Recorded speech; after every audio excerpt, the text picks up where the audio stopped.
Hey everybody, today we have Josh Magro. Josh is a licensed psychotherapist. He's a co-founder, program director of a emotional agility and personal development program called P3. He's also a self-mastery coach.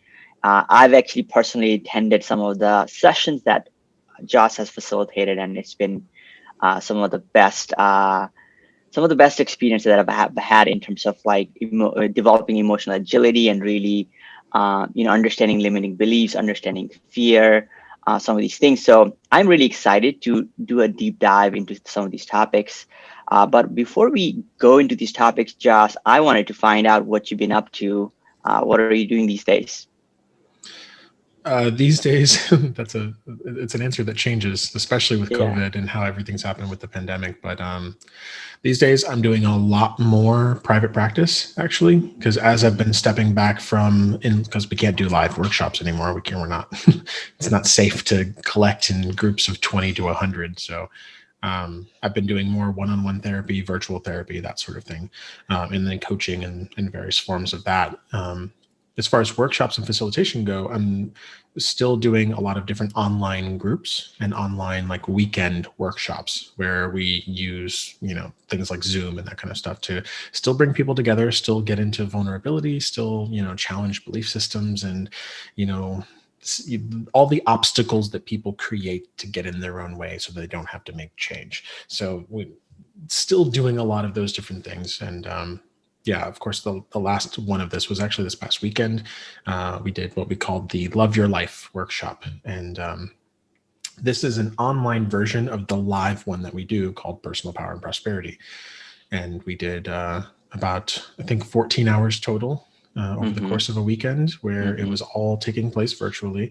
And we dive into emotional agility, we dive into limiting beliefs and what kind of gets in our way from being madly in love with our life, which is Nice. different from understanding one's life or conceptualizing my life and rationally processing my life. It's like, no, I want to fall irrationally and crazily and madly in love with my life.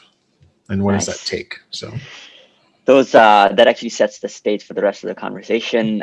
So let's start with limiting beliefs, Josh. So in your workshops, how do you talk about limiting beliefs, and how do you get people to see the limiting beliefs? the second part is actually much, much harder. The concept of limiting beliefs is extremely simple. It's in the word is the definition. It's a belief that limits us, that holds us Mm-hmm. back. Um, Mm-hmm. the way to introduce it, though, is a lot of the work that I do is founded upon some foundational stuff from Alfred Adler. Adler was a contemporary of Sigmund Freud, Mm-hmm. kind of existed in the same era as him, but felt very, very differently about how personal growth and therapy and emotional change occurs. And from his perspective, and a lot of people have taken his work and evolved it, is that we don't see the world as it is. We see the world as we are. Mm. We see it through a lens, and we see it through something, our past experiences and emotional meaning that we've attached to things. And then we skew the way that we see the world, and we see it through this sort of, keyhole, and we miss a lot of information as a result of that. So Right. limiting beliefs naturally occur because we as children we need to narrow the world down. It's way too big and it's way too vast, and we can't really conceptualize it too quickly, so we start making templates of what we think the world is, and we Mm-hmm. skew it down so that it's something we can handle. And Mm-hmm. as a result of that, especially when there's emotional pain, inevitably we create a belief system at some point that causes us to feel like we are not limitless, that we are not infinite potential, and we say that we Right. can't do things, and we attach, and most people don't realize how deep these things go because we operate on top of them, and they say, oh yeah, sometimes I'm self-conscious, as if, Right. well, if I really dig into that, if I really dig down deep at Mm-hmm. what is at the core of who I am, what I really believe is that I'm no good. Like if I can really get into that, and most people say, well, I don't really feel that. It's like, not all of you feels that. There's still a part of you, there's still a part of you that says, maybe I'm not smart enough, maybe I'm not powerful enough, maybe I'm not lovable, or there's something wrong with me, or I'm broken. These are the kinds of things we hear every single workshop I ever do. They consistently pop up over and over and over again, across gender, across race, across everything. Mm-hmm. So when these things come up, like what are so obviously in the P3 workshops there is a support community, and there's a coaching conversation happening, and you're helping people see it. Um, if people are trying to understand their own limiting beliefs, what are some recommendations that you have, or what are some things that they can do in terms of identifying them on their own?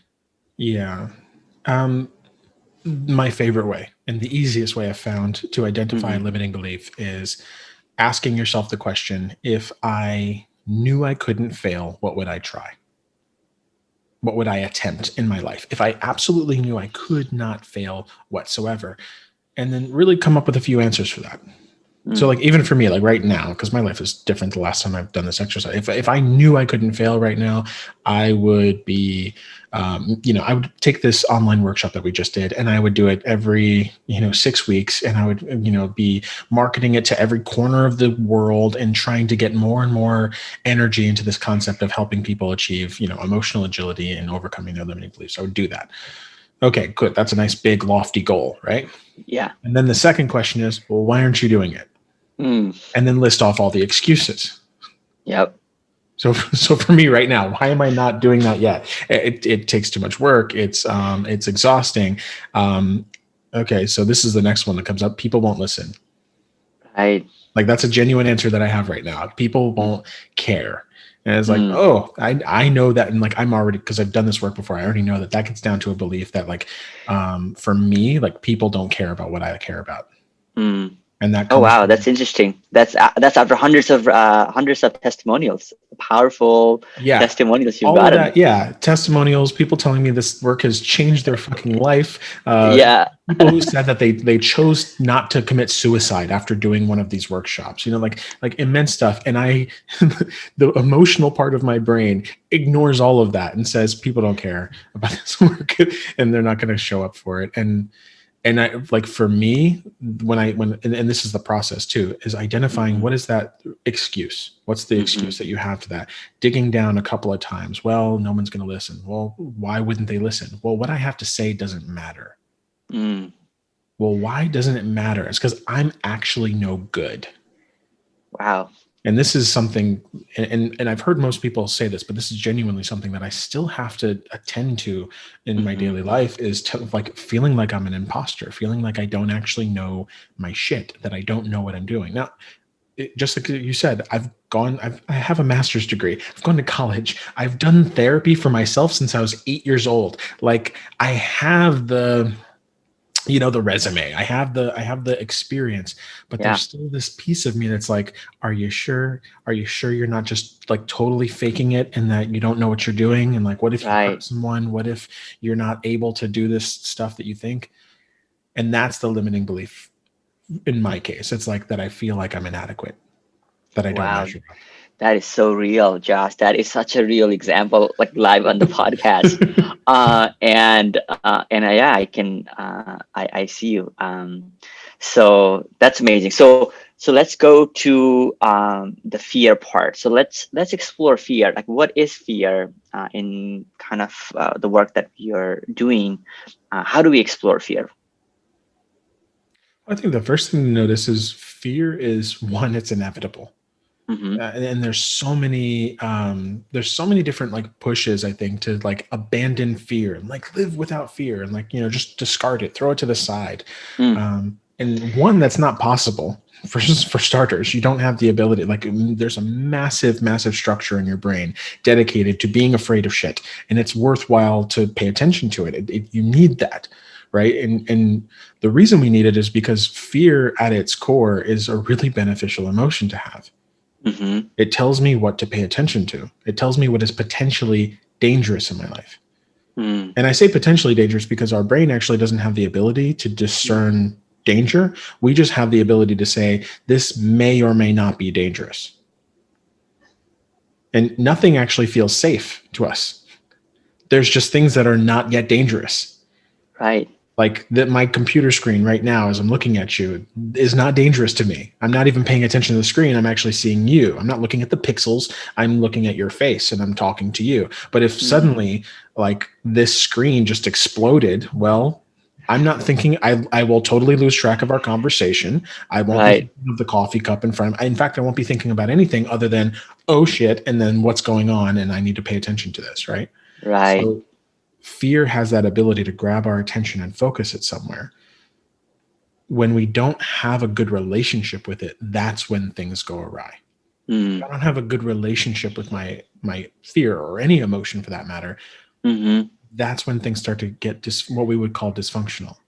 And the reason is because your fear has a job. Mm-hmm. It says pay attention to things that could be dangerous, handle the danger so that I know that we can survive another day. And if Mm-hmm. I ignore that, well, the fear still has a job to get my attention. So it turns up the volume. And it Right. gets louder and it gets more visceral. And okay, you're not going to listen to the anxious thoughts that I'm feeding into your brain every 5 seconds. Fine. I'm going to give you like bodily anxiety. Your stomach's going to feel upset. Everything Mm. inside of you is going to be tense and on edge because, damn it, there's a bear in the room, I think, and I need you to focus on this. Right. Right. So what does it look like for like, let's take another simple example, like fear of public speaking or fear of interviews, like job interviews. Mm-hmm. So like, how do people navigate that kind of fear, and what is that fear trying to tell them? Oh, that fear is one that's amazingly common, and it's extremely Yes. simple. Yeah. It's that you will not be loved. You will Wow. not be loved. You will not be accepted. If I'm in an Accepted. interview, if I'm in a public speaking situation, I mean, in interviews, it's terribly stacked against you. You're literally being evaluated as your worthiness. Like Yes. how awful of an experience. And the reason we have this fear is because we're tribal beings. We're very social. There's Right. massive networks in our brain dedicated to being social beings. We're not meant to isolate. And if you think about this in like the hunter gatherer sense of things, if Right. I'm not accepted by the tribe, I die. My survival rate goes down dramatically because now I have less Right. access to safety and numbers. I have less access to resources and all of these things. So that feeling, that gut feeling of like I'm going to speak up and no one's going to like me, like that is so tied to our evolutionary survival. So Wow. if you put yourself on stage and you start speaking up and people are like, I don't like that. I don't like the way you said that. I don't like the way you say supposedly. Like, oh no, now I'm not accepted. And if I'm not accepted, it feels like I'm going to die. Wow. That's a real example. You took it to the desert. So that's yeah. So that's where it stems from. Yeah. Acceptance.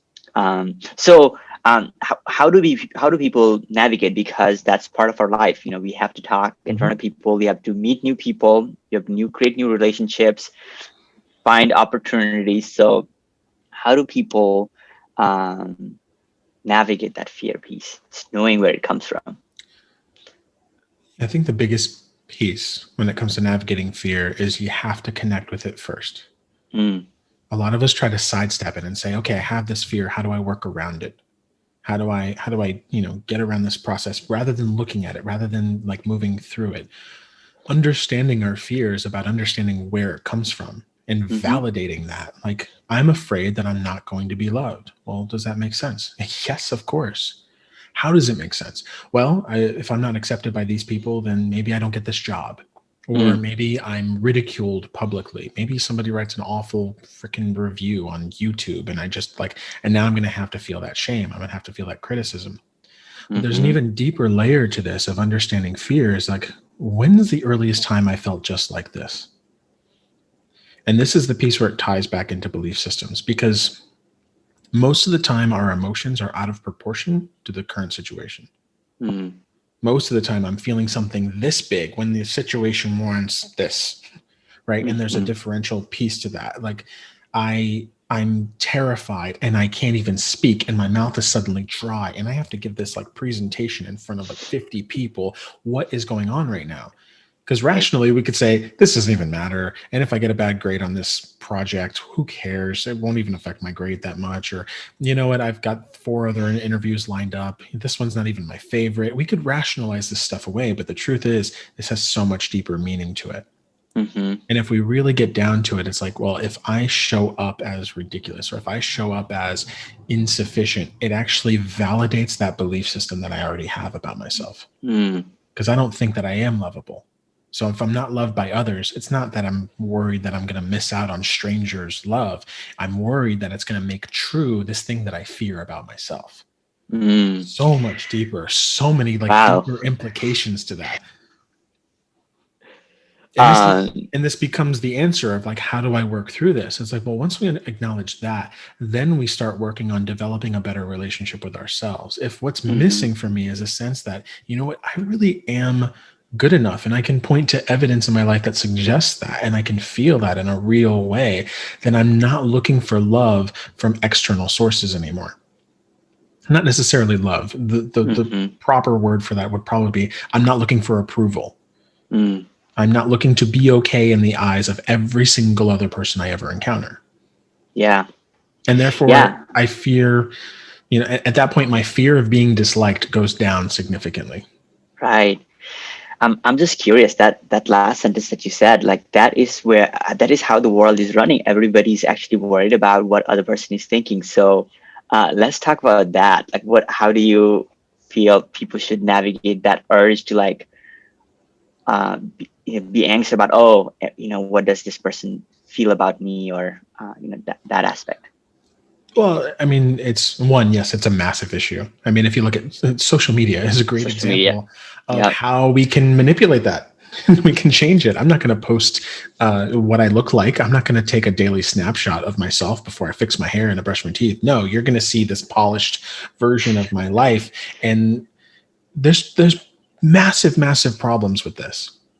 And the biggest one that I trip over all the time whether it's with my clients or in the work that we do, the thing that we always encounter with this is that if the version of me I show you is polished and flawless, and I've hidden the cracks, and I've touched myself up, and I'm showing up, actually the way I behave is in really charismatic or a wonderful way. There's these big fucking filters on all of my pictures, and look at me at the beach, and you can't tell by the framing of it that there's actually 40 people also on the beach. I look alone because of the way I edited it. If we're doing all of this stuff to make something look better than it is, and people love that, we can't receive it Mm, because we know it's shit. We right. know that's not real. So at some level, it's like, and this is true in all of our relationships, by the way, if I show up in a way that is inauthentic, and I Mm, show up like, let me try to be someone who's helpful. Let me mm, try to be someone who's engaging. Let me try to sound like I'm intelligent. If I get validation and praise for that, I never really get to keep it because I know I'm right. full of shit. I know that I'm faking. I know that I'm performing, or I'm altering who I am in some sense. The gift of Right. that, of course, is that if you attack that version of me, well, haha, that's not even the real me. I never actually showed up to play. I gave Right. you this portrait of myself, this cardboard cutout of Josh, and you can attack that all day long, and I'll never feel it. Right. That's deep. Yeah. So it's a Um, double-edged sword, especially when it comes to really significant relationships that ought to have love. mhm, Because what we end up doing is that we don't fully engage in our relationships, and they're right. not authentic; they're shallow. Yeah. Yeah. And then, another thing to that is also people looking for approval from uh, teachers, from their parents, from their brother. Like how do people like how would you see that uh, that craving for approval from Yeah, somebody else, instead of kind of living your own, doing what you want versus like asking what should I do, or like is this correct? I yeah. see a lot of that, and I did that a lot of that in early part of my career. Well, I think what we're talking about here is getting down to boiling down to like some very key concepts, which is almost everyone has this limiting belief that somehow they're not enough or Right. insufficient. It's some version of that. Now, everyone Hmm. creates that narrative in their own way, but it comes down Hmm. to some form of that. And then we fear we won't be loved, we won't be accepted. Hmm. And the reason why we look for praise externally, why we outsource approval, and we do all of these things to try to, get our needs met. And this is, at least from what I can see in the work that I've done, is that what we feel is that we are insufficient. Like our intrinsic value, who I am as a human being, when I wake up in the morning and my breath stinks and my hair's fucked up and I'm just like raw Josh, right? That guy is not enough. Right. Therefore, I'm going to go out in the world and I'm going to do a bunch of stuff to see if I can earn love, to see if I Mm-hmm. can earn value. And that's a mistake, Mm. because, and this goes for every human being on the planet, we all have that intrinsic value, Mm-hmm. and it's non-negotiable, right? It's like, go into a hospital and look at go into the maternity ward with all the babies and go find a bad baby, go find one, like, okay, this, most of these are good, but this baby here, he's not going to make it. He's going to just be worthless as a human being. You might as well just throw this one away, right? You'd be a monster, because anyone can look at a brand new life and say, you can be anything. You have limitless potential. Well, what does it do? Does it have a job? Does it contribute to society? No, it doesn't have to. It has worth in and of itself. Mm. And then we learn different. We get taught, or we get different messages. We hear that, maybe we need to try to be better than who we are. Mm. And there's this disconnect that happens where my worth is somehow in question. And then I try to do a bunch of shit to make myself more worthy. When the Right. truth is that those two are separate. Right. I simply am worthy. I am good enough. I am worth loving and investing in. I'm a good person, and I know that. Mm-hmm. And my behavior is the thing that can be in question. Right. Because I can be a good person and do violent stuff. I can cause harm to others. I can lie. I can cheat. I can manipulate. And it still doesn't mean that I'm a bad person. It just means that I'm choosing bad strategies to get my needs met. Mm-hmm. And once we separate those out, then we're in control. Because if you're flawed as a human being, right, just your core, your soul is just kind of bad, well, there's nothing you can do about that. Right. All you can do is possibly cover it up. And that's when we feel like we're not real and we're not authentic. But if we can accept the fact that who we are at our core is perfectly fine, and that my behavior can use improvement, then it takes our worthiness out of the question. Well, now I can just be a therapist because I really believe in doing therapy, and I think that that's valuable. Well, what if you're not a good enough therapist? Don't you fear that you will be insignificant? It's like, no, I know that I'm good enough. The fact that I do therapy or that I help do personal growth is just icing on the cake. I don't need to do that in order to feel valuable in the world. Right. So what are some other tips that you have to deal with? Once you understand it, you can understand it, and then you go out to the world and you have more experiences, and you see the residual unworthiness. It keeps coming back. So how do people deal with that? So you're saying you go out into the world and you're still finding examples where you're not killing it in society. You're not succeeding. Yeah. You're not doing all the things. Yeah. So, you have this amazing realization, but then you forget, and you kind of go back to the. Yes. So two things with this type of work specifically is the first part is that we have to reconnect with that place of worthiness that I mentioned. And this is, this is a lot of what most therapy does. This is a lot of what, what we're talking about P3 in those workshops. This is the stuff that we're trying to do, is get back to that place where I originally disconnected with my core self and with my internal sense of worthiness, and reconnecting with that and acknowledging it. Part of reconnecting with that means that we have to kind of grieve the losses that we've endured. Now, this doesn't have to be capital T trauma for most people. It is in some senses, but doesn't have to be that. We just have to acknowledge the places where we didn't get what we needed. Life didn't serve us up a perfect life, free of flaws. Everybody has to endure something. No one escapes childhood unscathed. So we have to acknowledge that. We have to acknowledge the adversity that we've endured at whatever level that is. The second part is we have to challenge our belief systems. And this is the difference between these. I want to acknowledge and validate and have compassion for my pain. I want to interrupt my suffering. And belief systems, especially limiting belief systems, they're suffering. I'm taking the knife that's already in my leg and I'm twisting it a little bit. Ooh. Yes. Yeah. Not only were you abandoned and neglected as a child, but also you're a worthless piece of shit. It's like, God. Ouch. I already made it. It's already a bad situation. It already sucks. And I already need love and healing. And instead I'm going to create torture. And this is where self-criticism, it's intended to be good. It's intended to motivate us, but it's awful. It's completely ineffectual. It doesn't actually help us. At the moment where I need more love and I need more compassion, I'm going to deprive myself of it. So we want to challenge those types of belief systems because there's nothing terribly important about validating them, right? I Right. can look around the world and I can set my lens for the world up to say, Josh, find all the situations in which you're inadequate. Mm, I'll find some. I'll find some right now. I could have definitely made my coffee better this morning. My God, what am I doing with my life? You know, how much stevia do you need? Really, dude. Like I can find like in my job, I should be marketing myself. I can find tons of things if I search for it. The same right. goes for the opposite. And this is what's Mm-hmm. required. Mm-hmm. That if you're going to change, if you want to change your belief systems, one, you have to start looking for the opposite. So I can start looking for exactly what you said. Like I have hundreds of testimonials and people saying there's amazing stuff. There's contributions that I'm making to the world that are beneficial. There's places in which I'm Right. really doing good enough. And I have to Right. start training myself to identify those. And this isn't positive affirmations, by the way. I No. really don't like that concept of like looking in the mirror and saying, you are good enough, because your brain says, no, you're not. Why aren't Right. you're still, you're still not making enough money per year and you're still not working enough. And look at your relationship, man. She's really upset with you. Like I'll tear that apart all day long. Right. Right. Right. So you have to have evidence. You have to be able to Right. point to something tangible in the world and see that right there, see that piece of evidence. That's why you Mm-hmm. are good enough.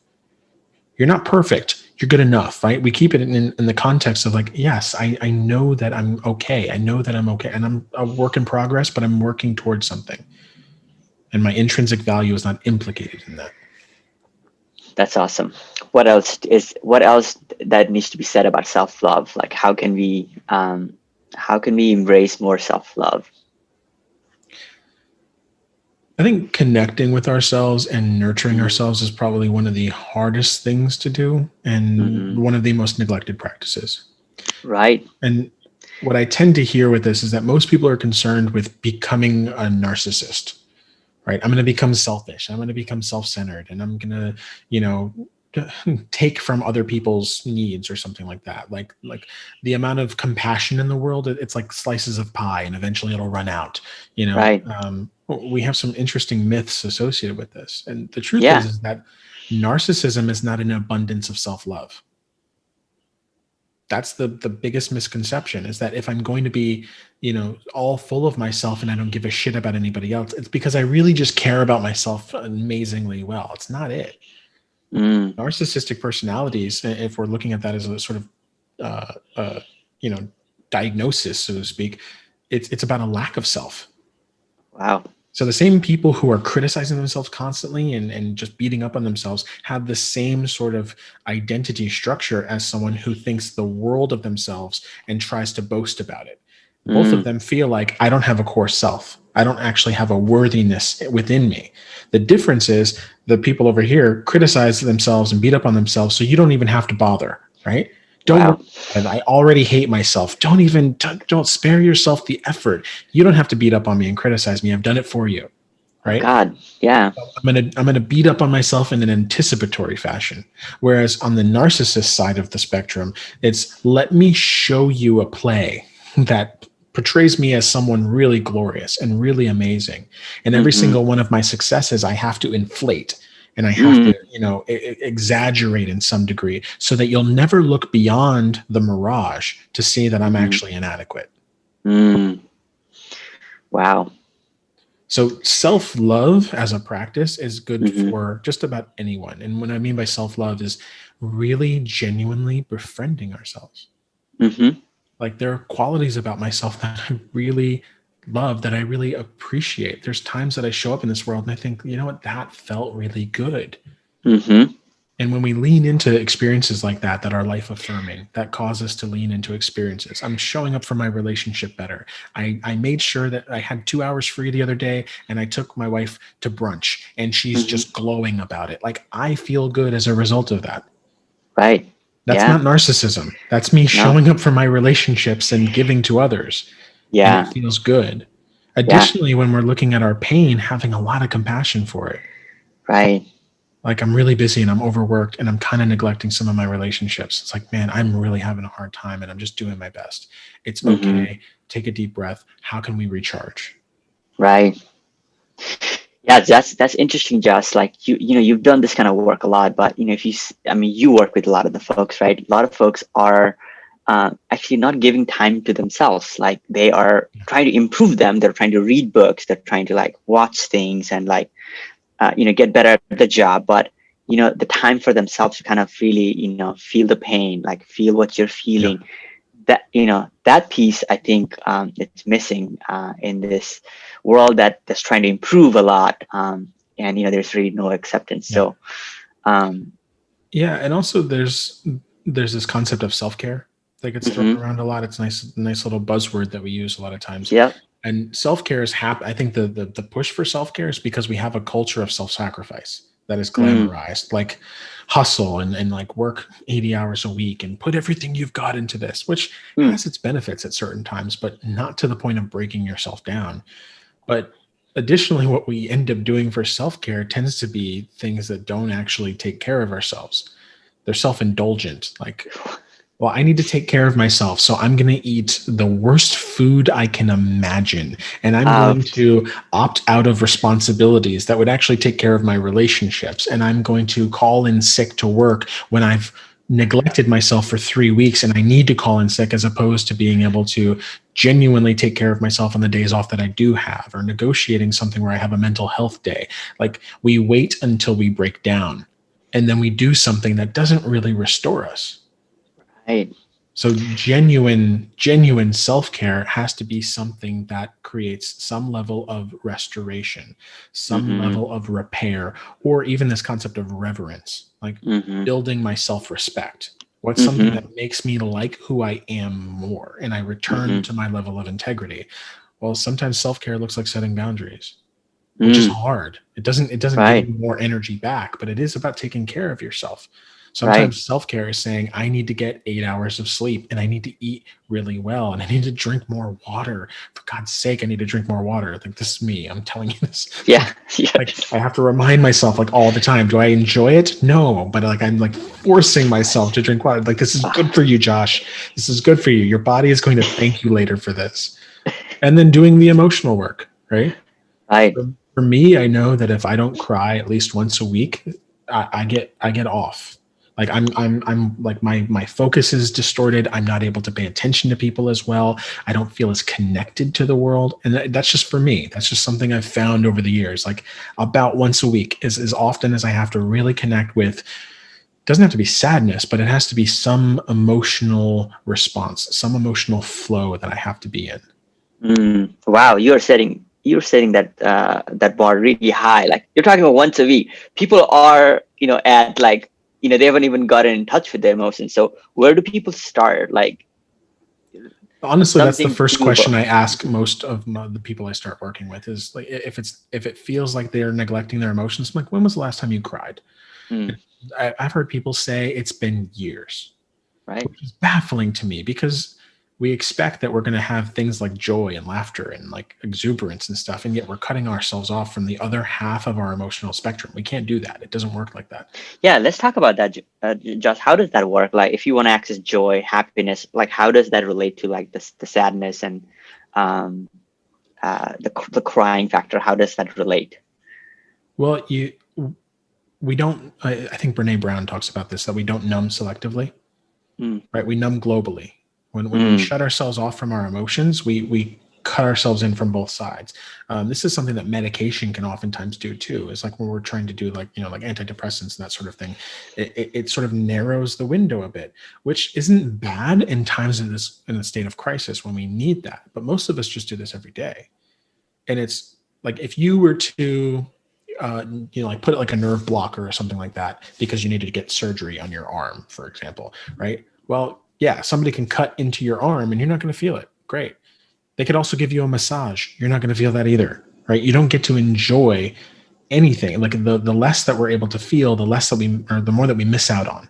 mm, So if I really want to feel life changing exuberance, mm-hmm, and elation and joy, and like I want to like laugh from my belly uncontrollably, I have to be willing to experience fear and sadness and grief and loss and anger at that same level.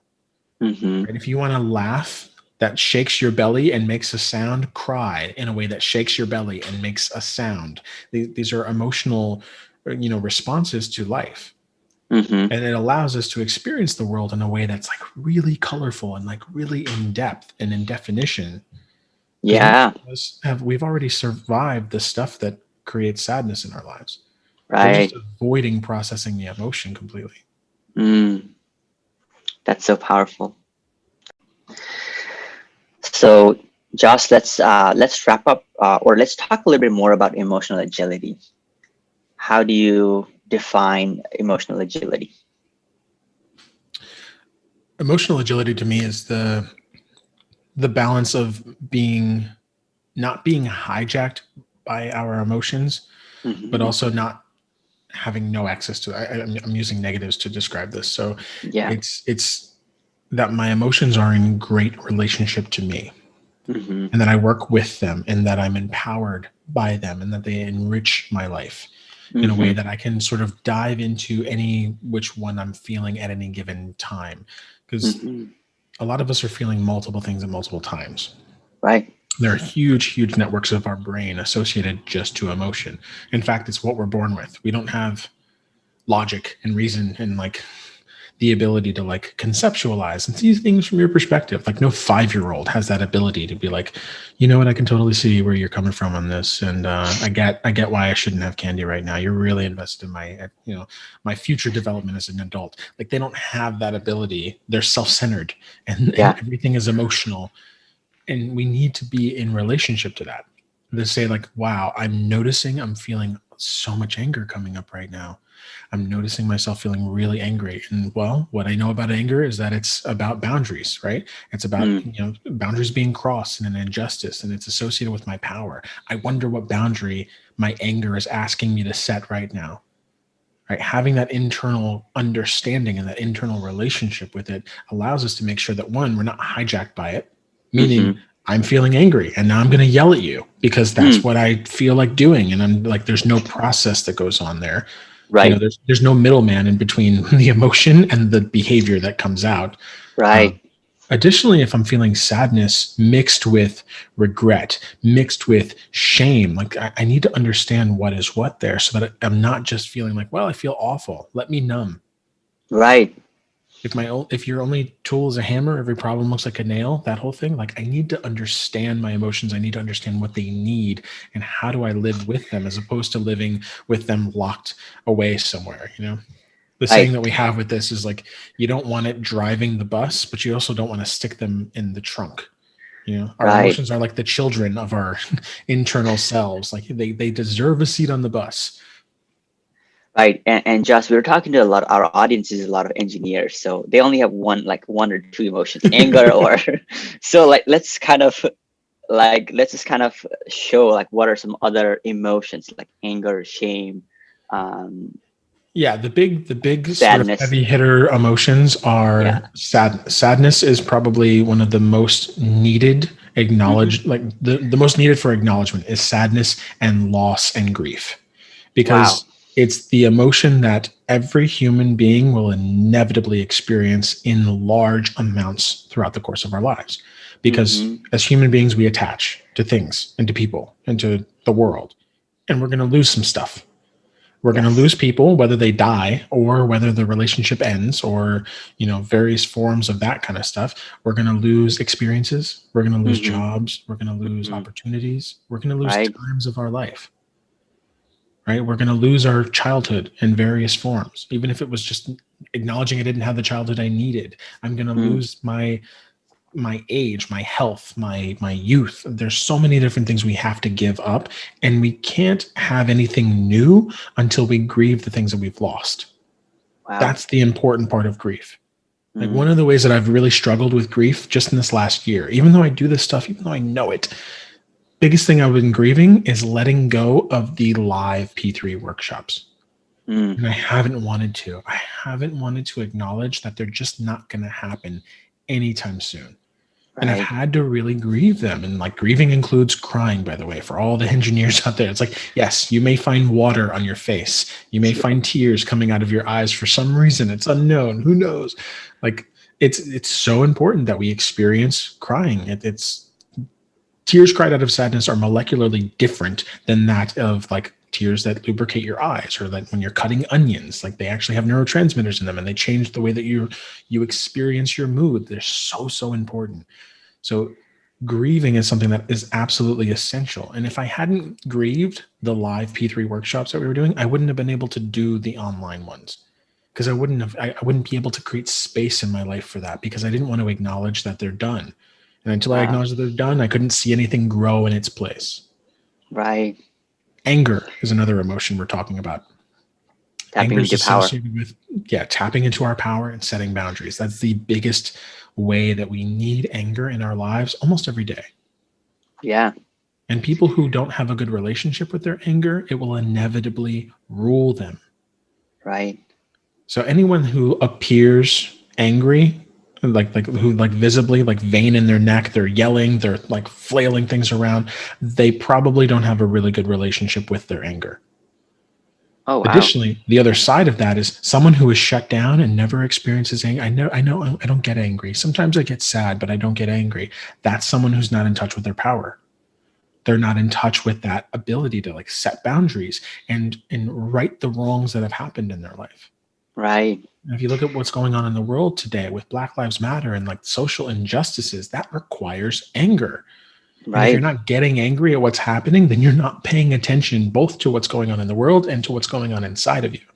Right. That there's a need to get angry about this. Like there's some things that are happening in the world that are just not fucking okay. It's appropriate to feel that emotion. Mm-hmm. If I try to stifle it or if I try to let it drive, that's when things go awry. Yeah. No, I mean, I can definitely totally relate to that one, because I for some reason thought, like being angry was like, it was not a good thing to be. Like people get in trouble if, I'm angry, or, I saw some angry people in my family, and I was like, that was not good for a lot of people. So, that's one of the things that I did, is actually I shut down my anger, and that actually takes away a lot of your power, and you're not able to set boundaries. So that's a Yeah, great and example. a helpful way to translate this a little bit for us is like rather than being angry, acknowledging that we have anger. Mm-hmm. There's a subtle difference in the language of it, but what it allows is that I can have some anger right now. I'm Mm-hmm. noticing I have sadness. Not I am sad. That's not all of me. That's not only thing I Right. am. I have anger. I have sadness. I even have some blame right now. I Mm. can get in touch with, at the same time as that sadness, I can get in touch with joy. And I feel some gratitude in this moment. And I feel Mm-hmm. appreciation for some areas of my life where we're not, like we're not single dimension beings. Like we have a lot of emotion. We're very dynamic. We can Right. feel a lot of things at the same time. Yeah. And then thanks for rephrasing that. And so, like, what are some other ways that people can, if this is not about, being angry with the other person, acknowledging, what other ways can people tap into the anger that they're feeling, or even allowing for, if somebody has kind of put that inside for a while. The easiest way to start introducing anger into your daily interactions is with Mm-hmm. boundaries. Mm. Setting boundaries, because boundaries, ideally, boundaries are always for us. They're never for other people. A Mm. lot of times they're like, I'm going to set a boundary for my dad. He's not allowed to talk to me like that. It's like, well, you can't Mm. do that. That's trying to control someone else. What you Mm-hmm. can say is the boundary is, if my father talks to me in this way, this is what I will do. Mm. If And you you're call just me telling yourself. yeah, You're not telling the. this is a if then relationship with my behavior. Mm-hmm. So if you continue to, curse at me when we're talking, if you continue to criticize who I am as a person, and when we're engaging, what you can count on me to do is to interact with you a lot less. I'm going to Right. interrupt you whenever you do this. I'm not going to continue our conversation. In fact, I'm going to cut it flat. If you continue to do it beyond that, the next level of the boundary is that you and I aren't going to have a relationship anymore. I'm not Right. going to tolerate this. You can continue doing this thing, but I'm not going to Mm-hmm. stick around for it. Mm-hmm. Now, these are big examples of boundaries. One of the easiest ways, actually, to make sure that you're starting to set boundaries is stop saying yes when what you really feel is no. Mm. like acquiescence, giving into people, giving everything you have to others. Start saying no. Start Right. saying no to a lot of things. And for some of us, and this was a big thing for me for a while, was I Mhm. had to start saying no a lot more often than I was ever comfortable doing, because I was saying yes to everything. And like, Right. I never wanted to disappoint anyone, and I wanted everyone to like me. So I'm like, yeah, I'll do Yes. all, yes, I'll do that for you. Oh, I can do that. Oh, I'm so available here. And what it ended up happening is I was never taking care of myself. I was taking care of everyone else. Mm-hmm. Mm-hmm. It's hard to Yeah. feel like I'm worthy if I'm only there for other people. And it felt excruciating to say, like, hey, can you do this for me? And like in my mind, I'm thinking, I'm really good at that. I have the time to do it. I could totally do it. And then the word that comes out is no. like, ugh, like I'm gonna die. I'm gonna die, and you're never gonna love me ever again.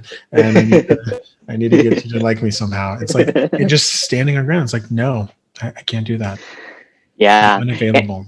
Yeah, and whenever people think about that, right? So like boundaries, you set those in mostly in relationships, and when people see that or hear that if-then statement, people kind of get confused about like setting boundaries and like having relationship and loving. This actually doesn't mean you're not loving. Oh yeah. This, yeah. So can you kind of talk a little bit more about that in the relationship, like the conditional boundary setting versus like unconditional loving? Let's explore that. Well, there's a lot there. The first thing I'll say is that love is unconditional. Hmm. Relationships are entirely conditional.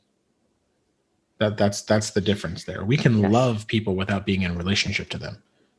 I can love someone and care about them and wish them well and not actually Hmm. engage in an actual relationship with them, because Hmm. relationships tend to have conditions. I mean, if you think about most romantic relationships in our culture are monogamous. Right. That's an agreement. And if That's an what agreement. happens Yeah. if yeah, what happens if you violate that agreement? It's Eh, like, I don't stop loving you. right. In fact, I'm hurt because I love you. My willingness to be in the relationship is now in question, because Hmm. we're not agreeing to how we're showing up. This is the same thing with general boundaries, is that Hmm. for the most part, our boundaries are unspoken and they're Hmm. implicit. And say, well, Right. we're going to treat each other with respect.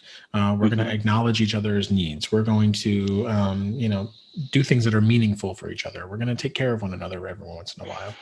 Um, that concept of love and relationship often go together in a way that is unexamined. Hmm. So the hardest thing about relationships is that people think that if I set boundaries, then I'm not loving you. Hmm. Because if I love you, I'm not allowed to have boundaries. You have access to me in whatever way you need. I have access to you in whatever way I need. And this will work out somehow, right? Yeah. It's insane to say it out loud like this. It's Like crazy. no, how did two completely different human beings even get along in this way? Right. Most of us reside on some level of codependency when it comes to Hmm. our, especially romantic relationships, but all relationships in general. And the idea is that if I give up on myself and I take care of you completely, and you give up on yourself and you take care of me completely, then we'll be interdependent on one another and everything will be fine. Mm. The trouble is, you're not the expert of me. I am. Hmm. Hmm. So it doesn't actually work. It doesn't actually help me get my needs met or feel taken care of in any capacity. Hmm. So the nature here is, by setting boundaries, I'm actually making myself able to love you even better, because I know where my responsibility begins and ends. And I Hmm. know what's okay and what's not okay. And we're really clear about this up front. You wouldn't get a job and say, like, how much am I going to make? And they're like, yeah, we'll figure it out. Yes. Well, how many hours a week should I work? A little Yeah. bit here, a little bit there. I mean, Yes. like you've had a job before, right? So just do it kind of like you did there. Like, what are your preferences based on, like, it's insane to say it out loud, but this is how we enter in relationships. Right. Like, Yeah. you care about me, love me? Yes. Are you committed to me? Yes. What the hell does that mean? Like, Right. have a conversation. This is what I expect of my relationships. We don't negotiate the terms of the agreement, so to speak. Mm. And I know that sounds Hmm. very dry, but it's important not to take out the romance of the relationship, but at least say, Hmm. this is what I expect of myself and of my partner when I'm in a Hmm. relationship or friendship, or anyone else for that matter. This is how I Hmm. would like this relationship to look. Yeah, and we're gonna explore codependency here, but just I want to talk about, so the with the partners one, it makes sense. Like you're entering into a relationship with another person who is, whole, complete on their own way, and they have their own needs. However, it gets really tricky when it comes to your relationship with the parents. And, also part of our audience is, in Southeast Asian. So our relationship with our parents are really interesting. So how does one navigate like setting boundaries with parents and like kind of asking for what they need, because that didn't never existed in language so can you share some of your wisdom on that? Yes, and parents are exceptionally more difficult because, well, friends, you can find another friend, right? You can't find another dad. It's like, this is my dad. It's the one I get. And you can find mentors and people who can fill that role to some degree. But yes, the relationships have a lot more invested in them.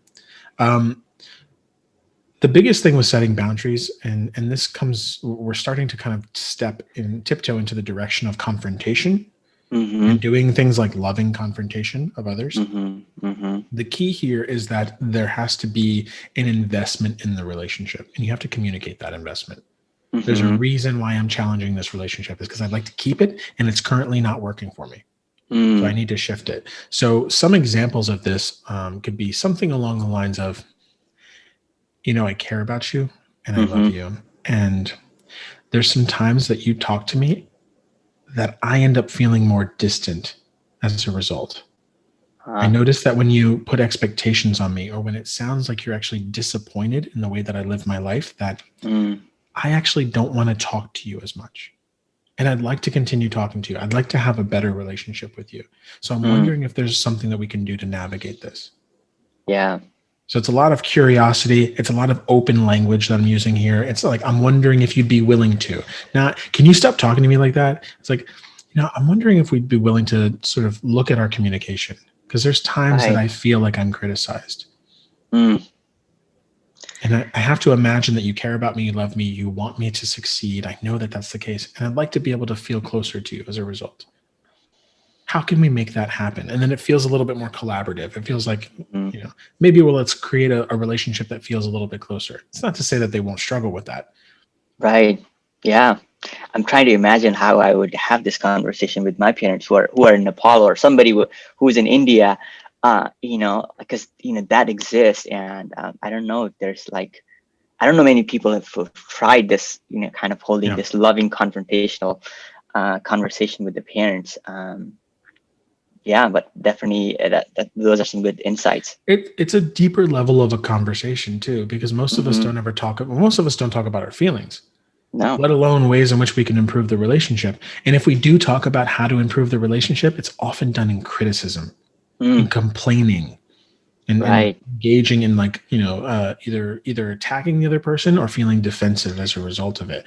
It's not a nature of saying, this relationship could feel closer, couldn't it? Yeah. Do you notice that? Do you notice that is that something you would want?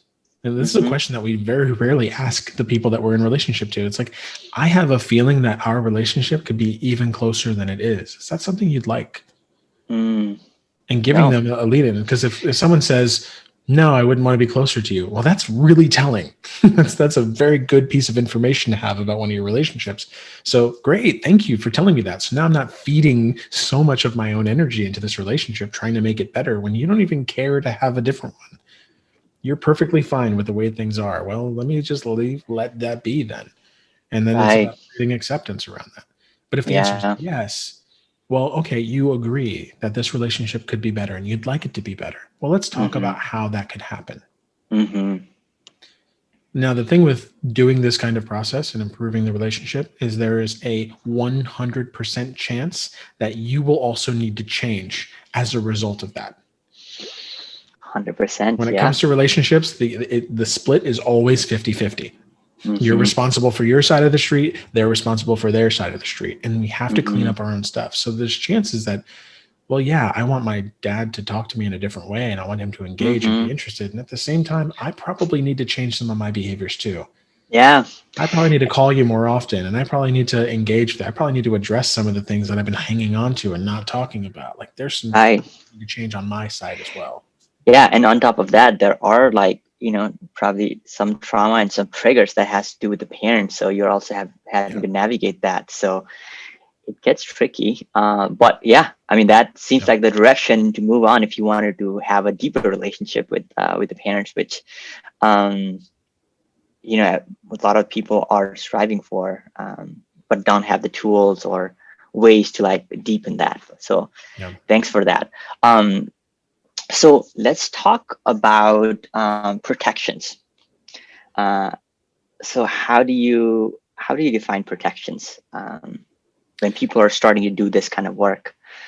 Yeah, protections, it's a concept we introduced early on in the P3 work. Protections are basically behaviors that we use to create distance. Mm, And that's whether or not we create distance with other people in the sense mm, of being defensive, for example, mm, criticizing other people, being cold, isolating, that kind of stuff. mm, It's any way that I can make myself emotionally further away from the people with whom I'm in relationship to. mm, So that's one of the ways that we do it. The other side of that distance is how I create distance within myself. mm, Meaning, this concept that we talked about, having a relationship with my emotions, is like I'm going to mhm, bury my emotions. mhm, So one of the common protections about that is, well, I'm going to numb, right? I'm going to disconnect. mhm, I'm going to do like I'm going to work 80 hours a week, and I'm going to just mhm, invest in this work thing more often. I'm going to eat, emotionally eating to stuff my emotions. I'm going to play video games to the end of the earth, or Netflix special after special, because that's the 8 hours of just watching TV and zoning out. We do a lot of different things to make sure that we don't have to feel our own emotions. Addictions mm, are another way. It's like, mhm, great. Alcohol, like, oh, it's not gonna solve your problems. They just go away for a little while. Great, line them up. I just have to do this every day. Fantastic. Okay. So we distance ourselves from these different things because we're telling ourselves the story that it's too hard to engage. mm, That if I did engage with it, it creates some level of pain in my life. right. And it's important that we look at these without any degree of judgment as well. It's not a matter of like, oh, you shouldn't be doing that. It's like, it makes sense that you're doing that. If you just, I'm gonna give up all my addictions and I'm gonna give up all the ways that I numb myself. Well, great. I experienced trauma. So now that's just gonna bubble to the surface. It's like, that's hard. Mhm, That's really difficult. And as a means of right. survival, I try to avoid that as much as possible. Mhm. Wow, that's powerful. So, um, and then relating to this one, so let's talk a little bit about self-censor. How does this work? Self-censoring, and what's underneath self-censoring? Yeah, I think the concept of self-censoring, it kind of goes back to what we talked about a little bit earlier in the sense of like trying to control how I appear, Mm, controlling how I show up, because I'm really fearful of, if I was to be authentic, if I was to be real and I was to be raw and unfiltered in some way, mhm, that increases the likelihood that you're going to find something about me that you don't like. mm, And now you can criticize me and you can attack me. And that's a dangerous situation in the sense of, if it's authentic.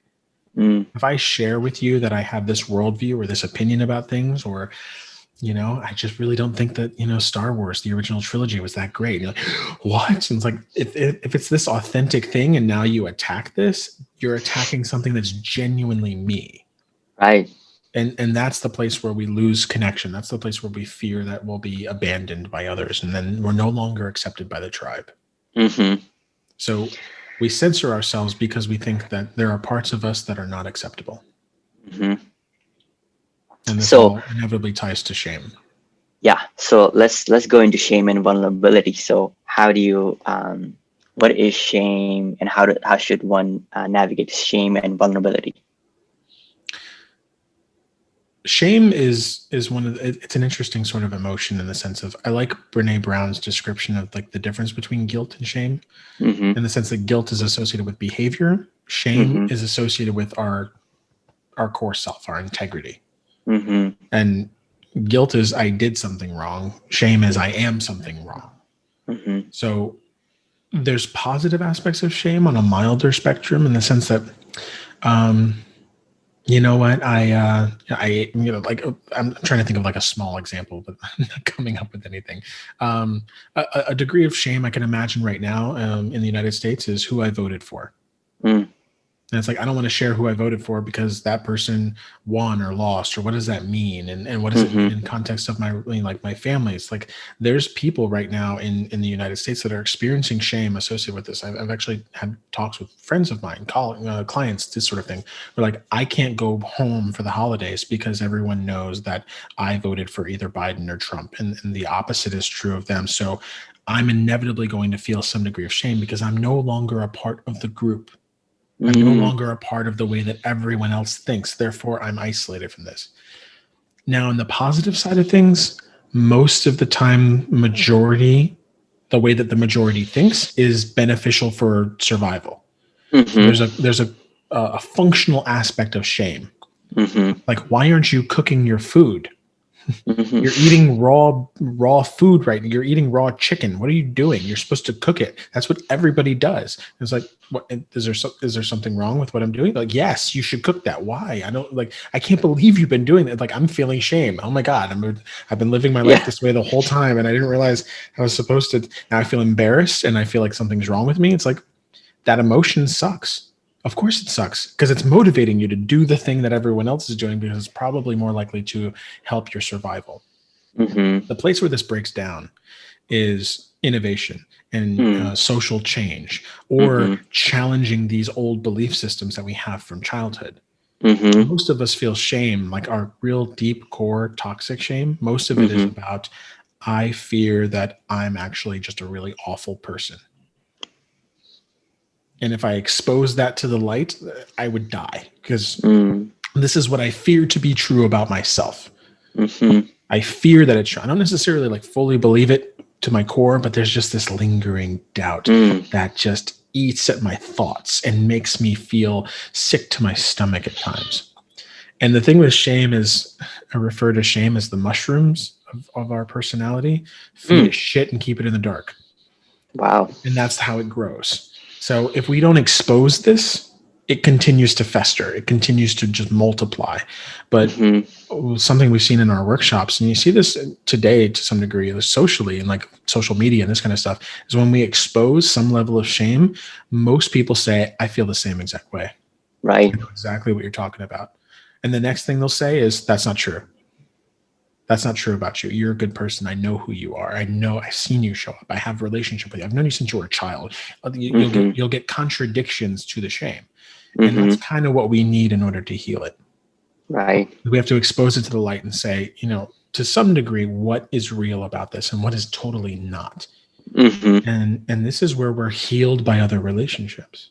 mm-hmm, So people who know us really, really well, people mm-hmm, who know our integrity, who've seen us at our worst and our best. When mm-hmm, we expose shame to those kind of people whose opinion we trust, and they mm-hmm, can say, you're an amazing, what are you talking about? You're an amazing human being. Well, right. I fear I'm going to hurt people someday. Yeah, you might hurt someone, but that doesn't mean you're awful, right? There's accurate information, and then there's the Right. conversation. That's what allows us to say, maybe I've just been torturing myself with this. Maybe this is like an old suit and I've just been carrying it around and it doesn't even Mm, fit anymore. And I can set that down. The way that shame ties in with vulnerability is almost everybody I've ever spoken to about this kind of work, unless they've done a lot of work on themselves, feels like if I allow myself to be emotionally vulnerable, I'll be judged. mm, I'll yeah. be weak. I'll be, I won't be strong. I won't be tough. And people see me Mm-hmm, as a victim, or, there's all this stuff that we build up around being emotionally vulnerable. mm-hmm, And yet, and this is the thing that's really interesting, is like anytime we're in a workshop, the first person to break down and cry and like really mm-hmm, start feeling their emotions completely, especially if they go like really deep into like some mm-hmm, like hardcore grief, like some real like just gangster emotion, like some good shit. Somebody goes there, and I'll usually ask this question in our live workshops. I'm like, how many people have this feeling that if you express your emotions, you're weak? Almost every hand in the room goes up. Like, mm-hmm. how many people think that this person is weak now that they express that emotion? No hands, No, none man, whatsoever. that Right. is strong if they And then share that.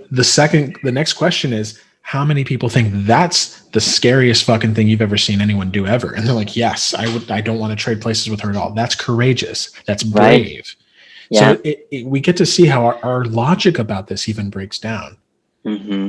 So there's this side of things where I just think it's a myth. It's a lie that we tell ourselves. If I get 100%. emotionally vulnerable, that's strong. Mm-hmm. It's strong because it's one of the hardest things we ever do. Most Right. people struggle with feeling emotionally open.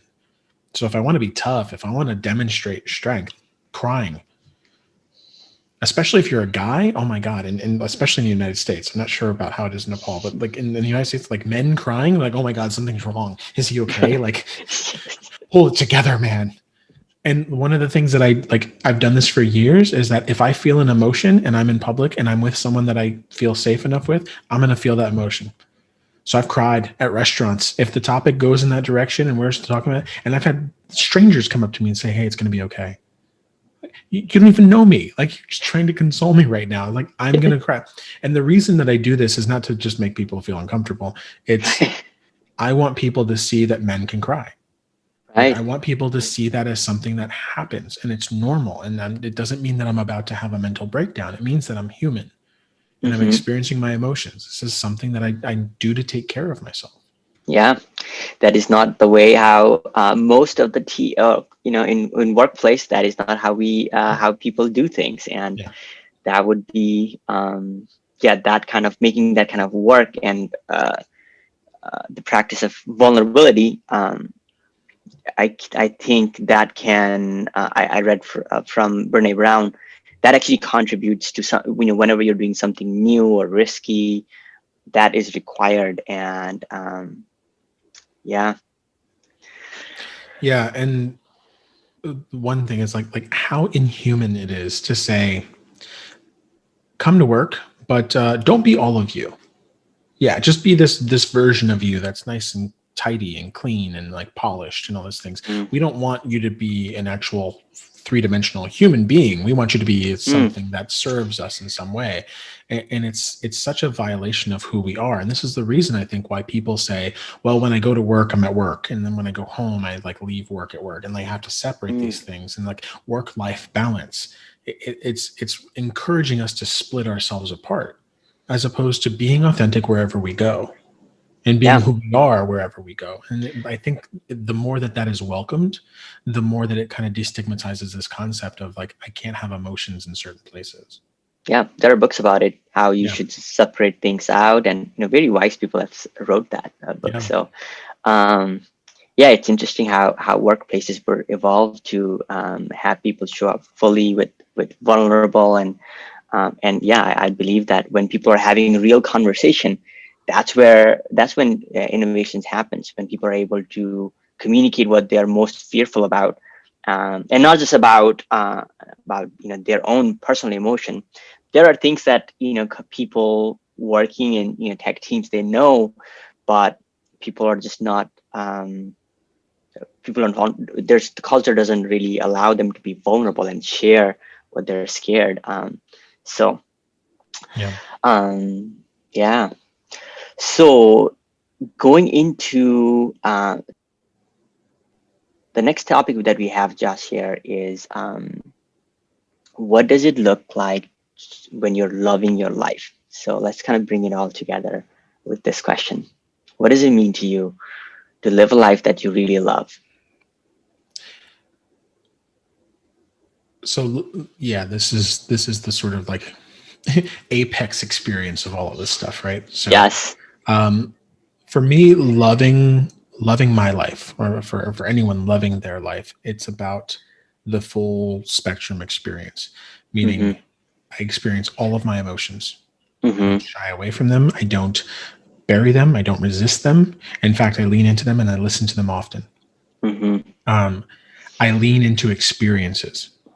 Mm-hmm. So not just emotional experiences, but I lean into the experience of life.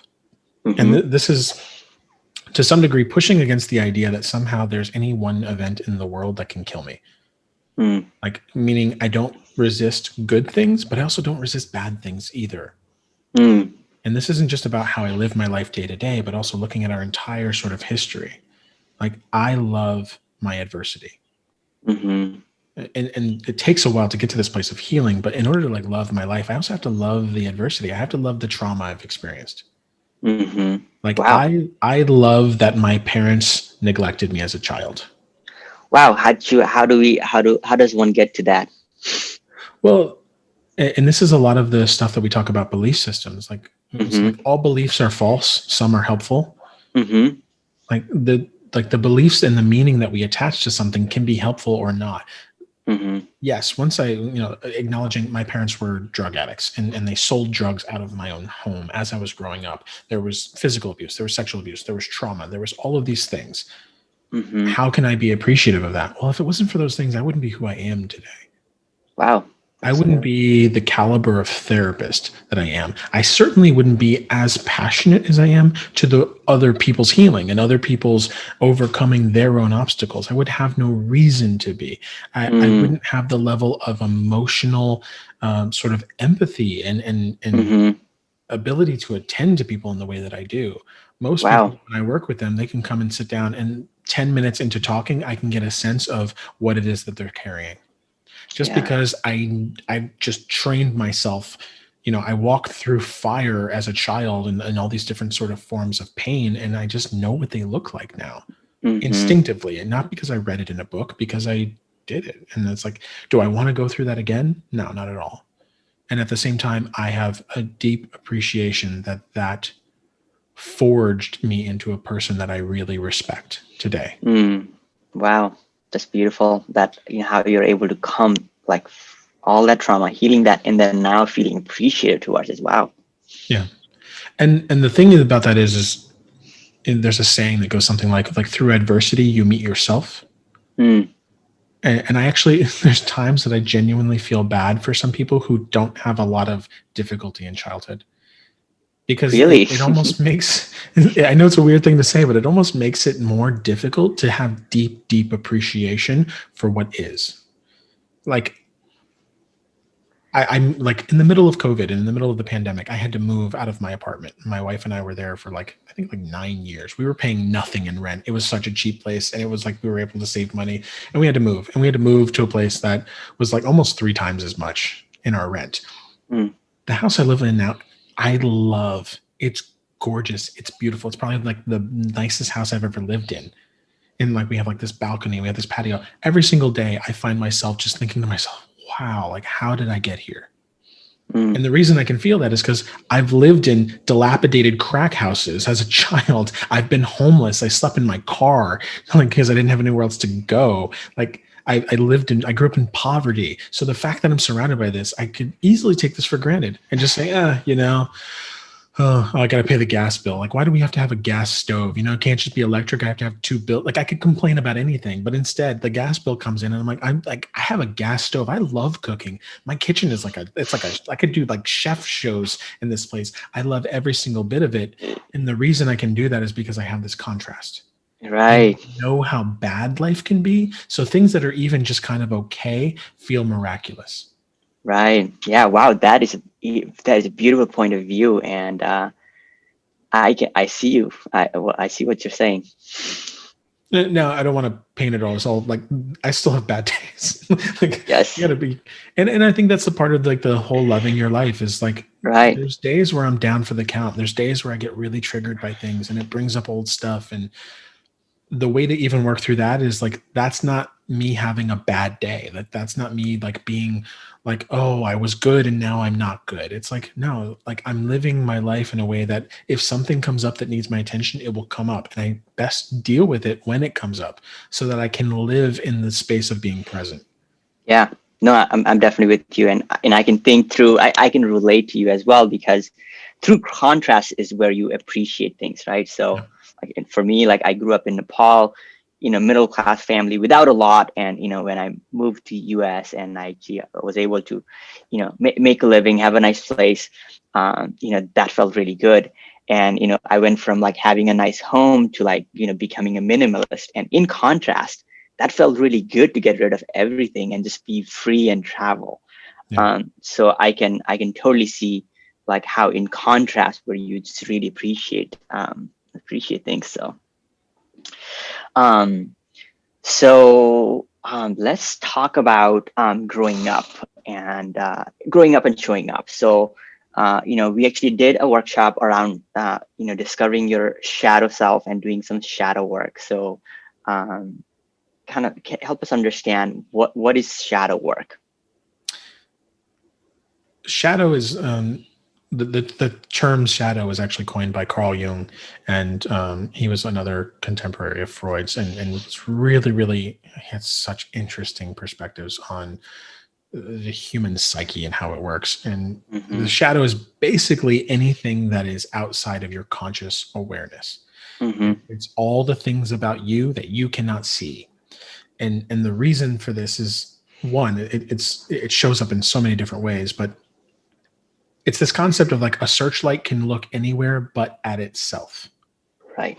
So we can look at the entire world, we can look at our behaviors, we can look at everything around us, but like, without the gift of mirrors or something like that, like I've never seen the middle of my back.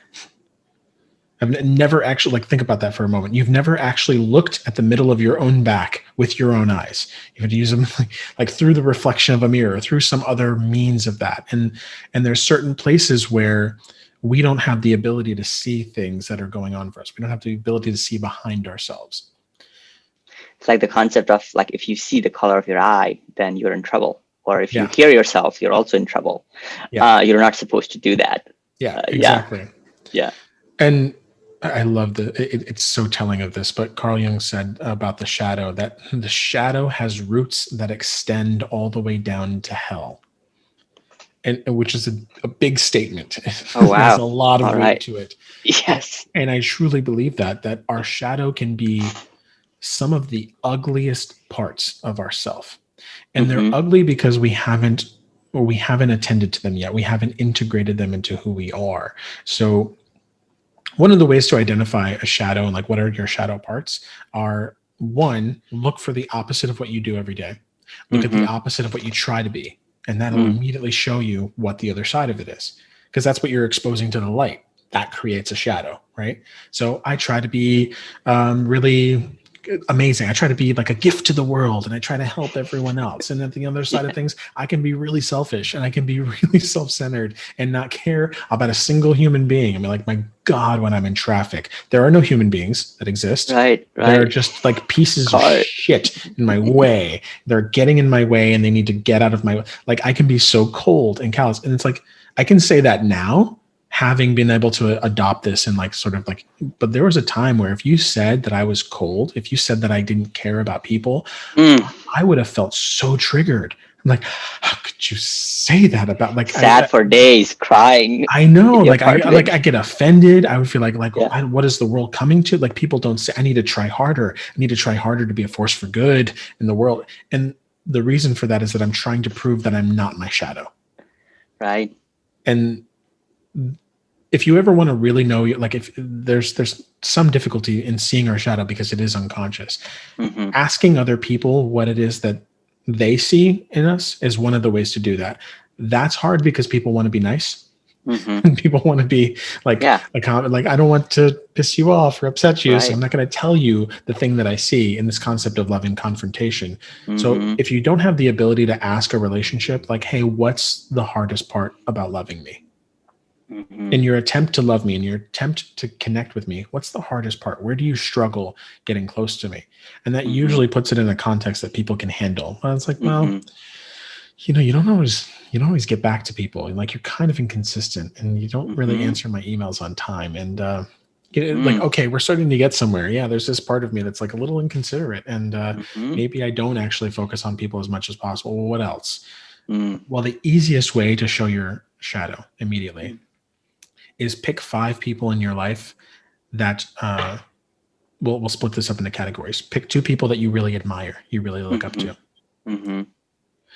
Pick 2 people that trigger you, that you just can't stand. And for this to work, you really have to allow yourself to, like, judge people and criticize and do that kind of stuff. But, like, who are people that you, like, when you see them, you just go, ugh, why do you have to be in this restaurant right now? I can't stand your face. Like, that kind of concept, right?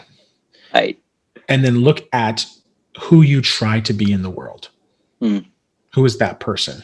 Loving, peaceful, Yeah. friendly. Yeah.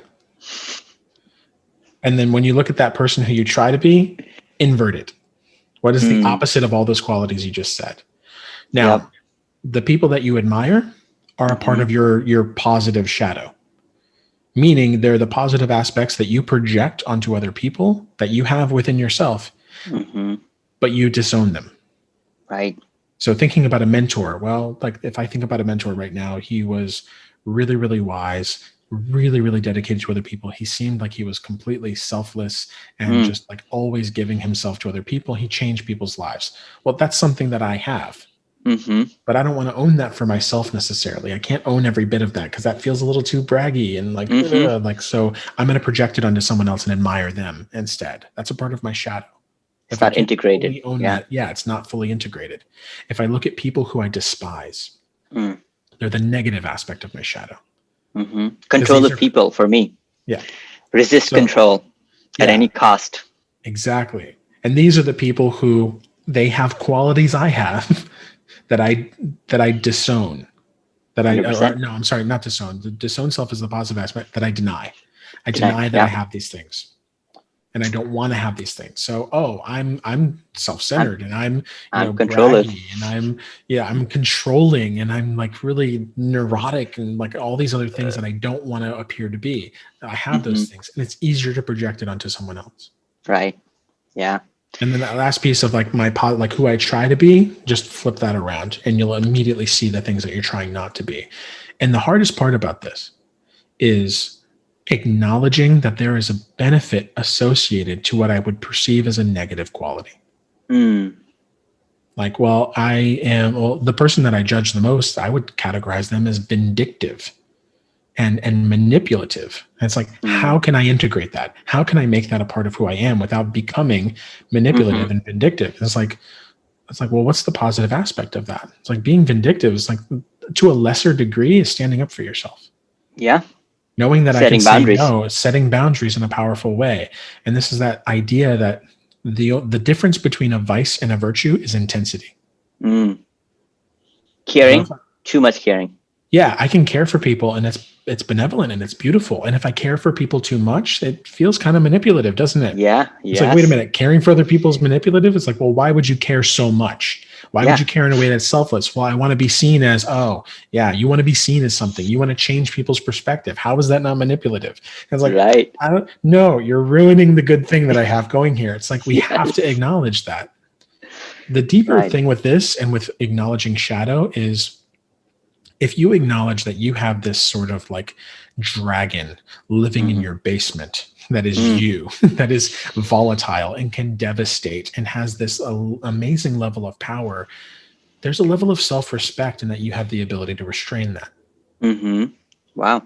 Like Yeah. I could like I'm a therapist. I know how people work. I could probably eviscerate someone just with words. I could pick someone apart. The fact that I go around not doing that, pretty benevolent, pretty like high up on the moral scale, especially considering that I can get angry, that I Right. can get pissed off at people, that when I feel attacked, I have the Mm-hmm. ability to like just destroy someone because I can read who they are as a person. And I just don't do that. And I just say, you know what? I'm going to breathe. Like, I'm going to take a moment to understand my anger. Like that's worthy of praise. That's something to be proud of. That's something that Mm-hmm. speaks to integrity, Right.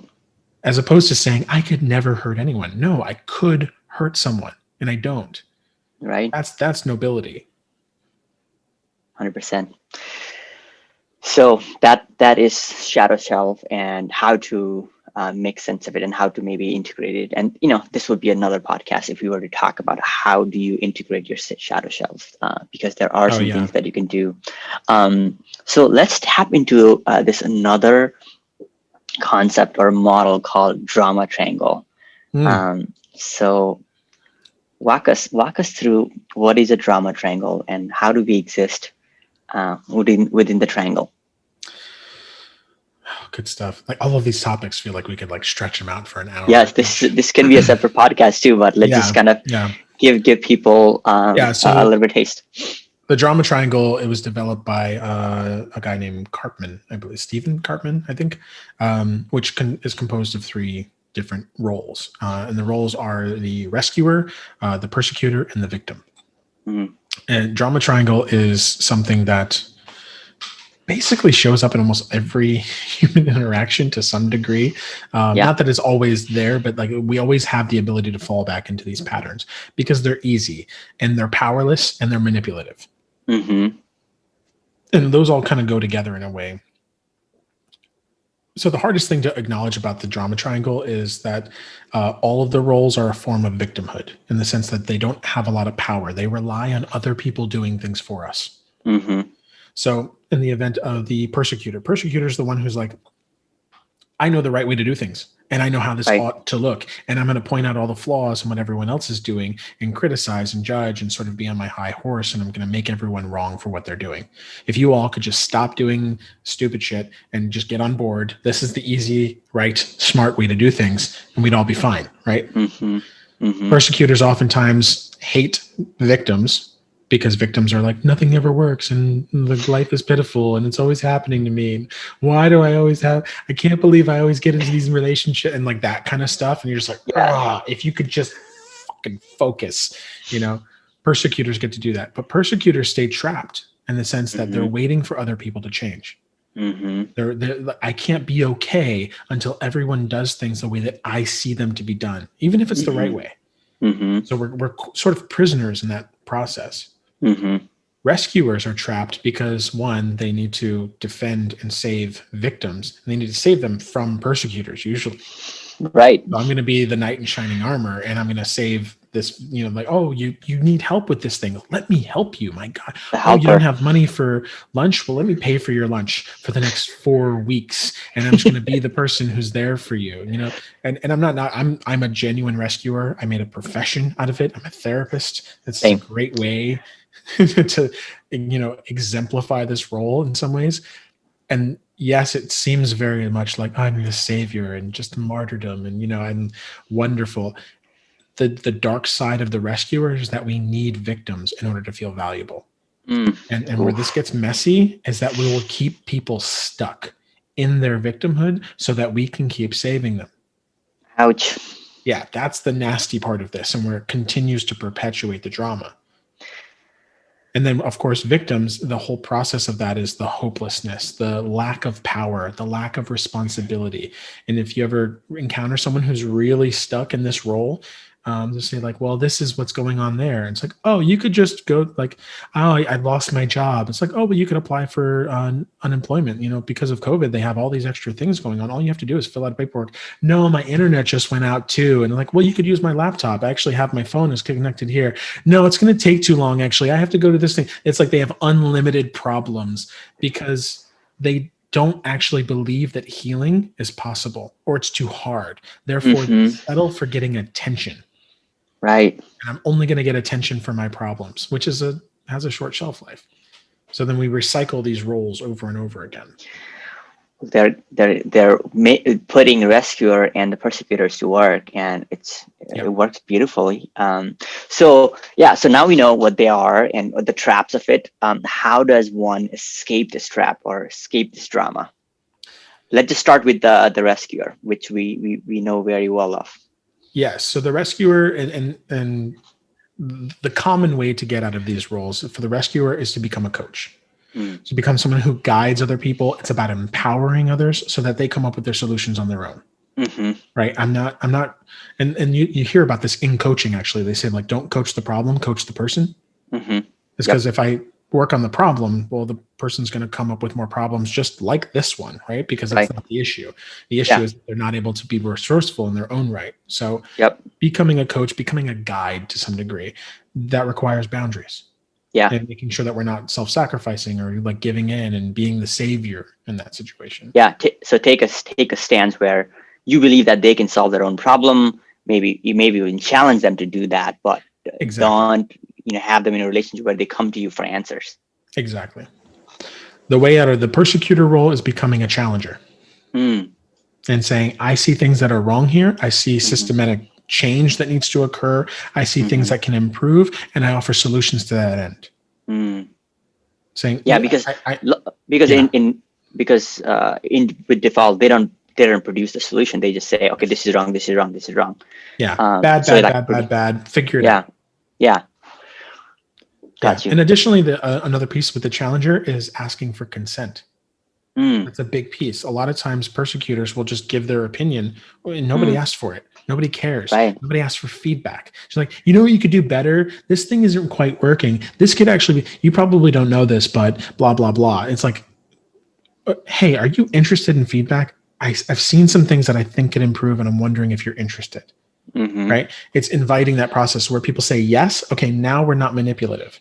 Now we're mm-hmm, not engaging something. You actually have consented to this. So now you're open to my feedback.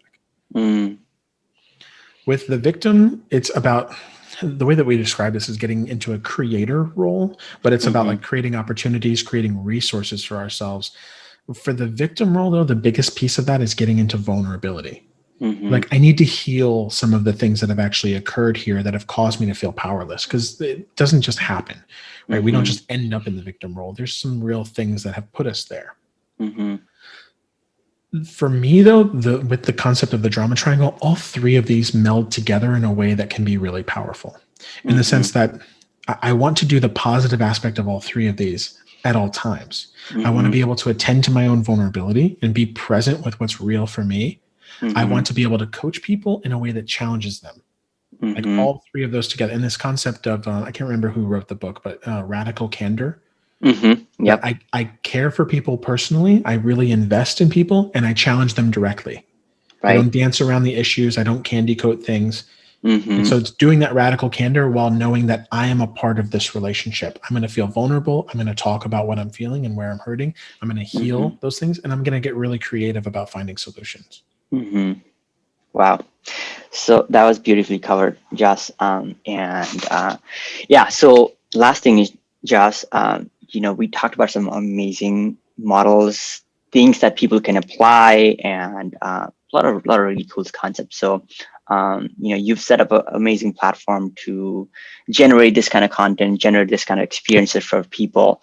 Um, but the last question that I have is, like, what will be Joss's biggest impact in the world? So what is Mm, that about? yeah. Um, yeah. My impact in the world, I always have to check in with myself. I'm like, is it still the same? And it Mm, is. yeah. My impact in the world is that I want this type of work, Mm-hmm, emotional agility, emotional vulnerability, healing from our past, challenging our beliefs. I want mm-hmm, this work to be terribly common mm, across the globe. I want people to, my goal is to get this to the point where people consider this obvious information, where it's just commonplace, and people are like, oh right. yes, my parents told me about this when I was a child. Like, that's where I want the world to get, to where I can, whether that means me bringing it to every corner of the universe, teaching workshops, working with people one-on-one so that they teach other people, and that this Yeah. spreads so much so that it's just like a couple years from now I want this to be like, yeah, emotional agility, of course, yeah, Wow. feel your emotions. Where you're in a workplace or you're in a setting with a group of guys and someone starts feeling sad and they say, hey man, do you need to feel that right now? And they just create space for it. Like, I want that to just be like, I want it to be so common it's boring, almost like it's a non-issue. That's my Wow. goal. Wow. You're trying to heal the world. That is amazing, Joss. That is amazing. So thank you so much for this conversation, and I am sure a lot of people are gonna take away a lot from this. And so I wanted to just kind of give you a shout out. So you've got your social channels on Instagram and Facebook, and P3 Workshops. Is that where people can find your work? Yeah, p3workshops.com. And also there's P3 Workshops. They have an Instagram, they have Facebook, and all those wonderful things. Yep, and we will have this podcast available for the audience too. So, again, Josh, thank you so much. This was an amazing conversation. Thanks, I man. really appreciated that. Absolutely. Please like and subscribe if you enjoyed this video. We'll be sure to come back with more exciting videos on Agile topics.